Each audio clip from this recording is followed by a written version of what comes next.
ఒకటో సమూయేలు 22వ అధ్యాయం. దావీదు అక్కడ నుండి బయలుదేరి అదుల్లాము గుహలోనికి తప్పించుకొని పోగా అతని సహోదరులను అతని తండ్రి ఇంటి వారందరూ ఆ సంగతి విని అతని యొద్దకు వచ్చిరి. మరియు ఇబ్బంది గల వారందరూ, అప్పులు చేసుకున్న వారందరూ, అసమాధానముగా నుండి వారందరూ అతని యొద్ద కూడుకొనగా అతడు వారికి అధిపతి ఆయన. అతని యొద్దకు ఎక్కువ తక్కువ 400 మంది వచ్చి ఉండిరి. తరువాత దావీదు అక్కడ నుండి బయలుదేరి మోయాబులోని మిస్పేకు వచ్చి, దేవుడు నాకు ఏమి చేయనది నేను తెలుసుకుని వరకు నా తల్లిదండ్రులు వచ్చి నీ యొద్ద నుండనిమ్మని మోయాబు రాజుతో మనవి చేసి అతని యొద్దకు వారిని తోడుకొని పోగా, దావీదు కొండలలో దాగి ఉన్న దినములు వారు అతని యొద్ద కాపురం ఉండిరి. మరియు ప్రవక్తయగు గాదు వచ్చి కొండలలో ఉండక యూదా దేశమునకు పారిపోమని దావీదుతో చెప్పినందున దావీదు పోయి హారెతు అడవిలో చొచ్చెను. దావీదును అతని జనులను ఫలాని చోట ఉన్నారని సౌలునకు వర్తమానమాయెను. అప్పుడు సౌలు గిబియా దగ్గర రామాలో ఒక పిచ్చుల వృక్షము క్రింద దిగి ఈట చేత పట్టుకొని ఉండెను. అతని సేవకులు అతని చుట్టూ నిలిచి ఉండగా సౌలు తన చుట్టూ నిలిచి ఉన్న సేవకులతో ఇట్లను, బెన్యామీనీయులారా ఆలకించుడి. యెష్షయి కుమారుడు మీకు పొలమును ద్రాక్ష తోటలను ఇచ్చునా? మిమ్మను సహస్రాధిపతులుగాను శతాధిపతులుగాను చేయునా? మీరెందుకు నా మీద కుట్ర చేయుచున్నారు?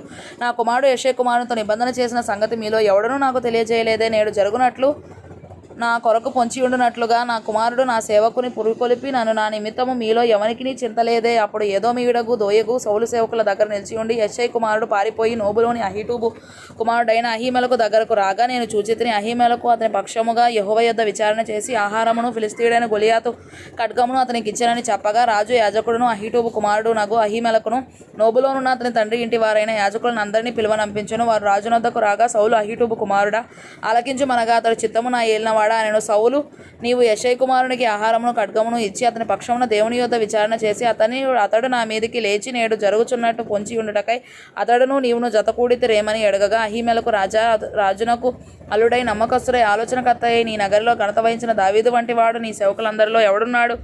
అతని పక్షముగా నేను దేవుని యొద్ద విచారణ చేయుట నేడే ఆరంభించితిని. అది నాకు దూరమగునుగాక. రాజు తమ దాసుడనైన నా మీదను నా తండ్రి ఇంటి వారి మీదను ఇంటి వారందరి మీదను ఈ నేరం మోపకుండును గాక. ఈ సంగతిని గూర్చి కొద్ది గొప్ప ఏమియు నీ దాసుడనైనా నాకు తెలిసినది కాదు అని రాజుతో మనవి చేయగా, రాజు అహీమెలకు నీకును నీ ఇంటి వారికి అందరికీ మరణము నిశ్చయము అని చెప్పి యెహోవా యాజకులకు వీరు దావీదుతో కలిసినందునను అతడు పారిపోయిన సంగతి తెలిసియు నాకు తెలియజేయకపోయినందునను మీరు వారి మీద పడి చంపుడని తన చుట్టూ నిలిచి ఉన్న కావలి వారికి ఆజ్ఞ ఇచ్చెను. రాజు సేవకులు యెహోవా యాజకులను హతము చేయనొల్లకై ఉండగా రాజు దోయగుతో నీవు ఈ యాజకుల మీద పడుమని చెప్పాను. అప్పుడు ఎదోమీయుడని దోయగు యాజకుల మీద పడి ఏఫోదు ధరించుకొనిన 85 ఆ దినమున హతము చేసెను. మరియు అతడు యాజకుల పట్టణమైన నోబు కాపురస్తులను కత్తివాత హతము చేసెను. మగవారినేమి, ఆడువారినేమి, బాలురనేమి, పసిపిల్లలనేమి, ఎడ్లనేమి, గర్ధబొమ్మలనేమి, గొర్రెలనేమి అన్నిటినీ కత్తివాత హతము చేసెను. అయితే అహీటూబు కుమారుడైన అహీమెలకు కుమారులలో అబ్యాతారు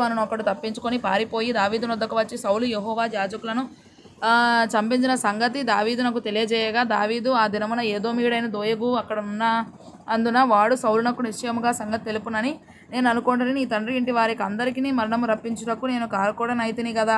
నీవు భయపడక నా యొద్ద ఉండుము. నా యొద్ద నీవు భద్రముగా ఉండువు. నా ప్రాణము చూచువాడును నీ ప్రాణము చూచువాడును ఒకడే అని అబ్యాతారుతో చెప్పాను.